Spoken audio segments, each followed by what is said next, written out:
Hello, नमस्ते और सभी को राम राम। तो कैसे हो दोस्तों? आशा करता हूँ आप स्वस्थ होंगे, मस्त होंगे। तो अगर इन बरसात के दिनों में आपको भी अपने पौधों के ऊपर ढेरों फूल चाहिए, तो आज के इस वीडियो में हम उसी टॉपिक के ऊपर बात करते हैं, जिसमें हम ऑर्गेनिक फर्टिलाइज़र के बारे में जानेंगे। जो फर्टिलाइज़र पौधों की ओवरऑल ग्रोथ के साथ पौधों की फ्लावरिंग के ऊपर भी काम करेगा। एक ज़रूरी बात आपके लिए, आज से ही मार्केट का मिलावटी घी खरीदना बंद, क्योंकि हम आपके लिए लाए हैं शुद्ध दानेदार A2 गिर गाय का घी। नीचे डिस्क्रिप्शन में अपनी वेबसाइट का लिंक दिया हुआ है, तो आज ही परचेस करें। तो जैसा कि इन बरसात के दिनों में हम ऑर्गेनिक लिक्विड फर्टिलाइज़र का इस्तेमाल अपने पौधों पर काफ़ी कम करते हैं, या फिर हमें कम करने को ही मिलता है, क्योंकि बारिश के चलते वैसे ही गमले की मिट्टी गीली ही रहती है। इसमें और ऊपर से अगर पानी डाल दे तो ये पौधों के लिए सही नहीं रहेगा।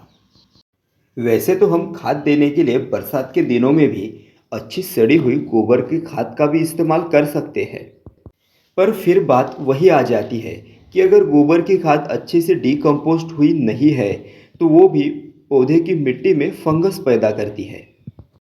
और इसीलिए हमें अपने पौधों को कुछ इस तरह से फर्टिलाइज करना होगा कि पौधे की न्यूट्रिशन की रिक्वायरमेंट भी पूरी हो और पौधे के ऊपर किसी फंगस का हमला भी ना हो।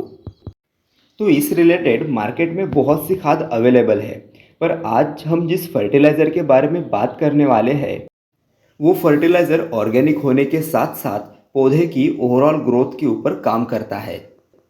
तो फर्टिलाइज़र को देने से पहले मिट्टी की अच्छे से गुड़ाई कर लेंगे, ताकि मिट्टी थोड़ी नरम हो जाए। और वैसे भी बरसात के दौरान मिट्टी थोड़ी सख्त हो जाती है, इसलिए मिट्टी की गुड़ाई करना ज़रूरी होता है। तो यह है वो फर्टिलाइज़र, यह है जाइम फर्टिलाइज़र, जो पूरी तरह से ऑर्गेनिक है। काले रंग में ग्रैनुअल के फॉर्म में यह फर्टिलाइज़र आता है। इसके ग्रैनुअल काफ़ी ज़्यादा सख्त होते हैं, जो आसानी से घुलते नहीं। और इसी वजह से यह जाइम फर्टिलाइज़र एक स्लो रिलीजिंग फर्टिलाइज़र भी है।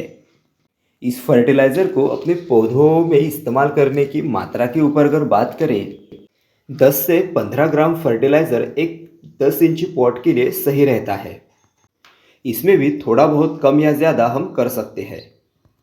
पौधों की ओवरऑल ग्रोथ के अलावा यह जाइम फर्टिलाइज़र मिट्टी को भी बहुत से बेनिफिट देता है, जैसे कि यह फर्टिलाइज़र मिट्टी में गुड बैक्टीरिया की संख्या को बढ़ाता है और साथ ही मिट्टी की पानी को एब्जॉर्ब करने की कैपेसिटी को भी बढ़ाता है, और साथ ही पौधों को सभी तरह के पोषक तत्व भी प्रदान करता है।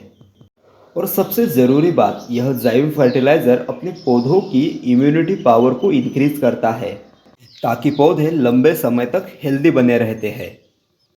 और दूसरा हमारा फर्टिलाइज़र है, यह है ऑर्गेनिक पोटाश।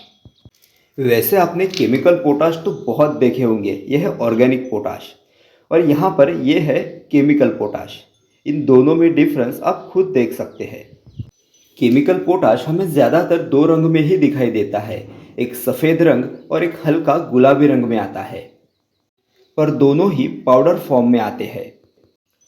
तो अभी अभी कुछ ही दिनों पहले की बात है, जब हमने इस बोगनविलिया पौधे की प्रूनिंग की है। तो इस ऑर्गेनिक पोटाश का इस्तेमाल हम इसी बोगनविलिया के पौधे के ऊपर करते हैं।